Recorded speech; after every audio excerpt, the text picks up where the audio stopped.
Friends, today we'll talk about shoulder arthritis. What is shoulder arthritis? Shoulder arthritis is very similar to what we find in the knee joint. Arthritis అంటే joint లో cartilage పోవడము, bone మీద bone rub చేయడం.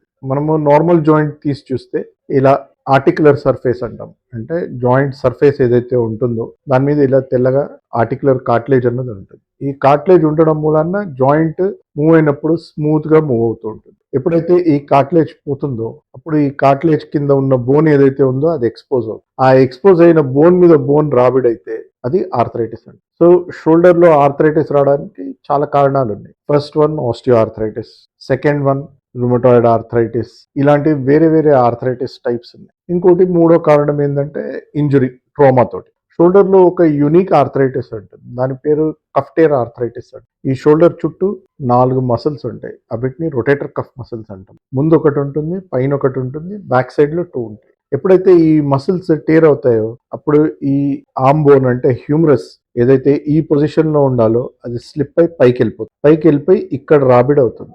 దీన్ని కఫ్టేర్ arthritis అంటారు. So shoulder లో different types of arthritis ఉంటాయి, just like in the knee joint. And shoulder లో ఉన్న ప్రాబ్లమ్స్ యూనిక్ నీక్ కంపేర్ చేస్తే. నీ ఎలా అంటే నడవడానికి ఇబ్బంది ఉంటుంది, కూర్చొని లేవడానికి ఇబ్బంది ఉంటుంది. షోల్డర్ ఏంటంటే మనము చేతు ఎక్కడైనా పెట్టి ఏదైనా పని చేయాలి అంటే అప్పుడు ఇబ్బంది వస్తుంటుంది.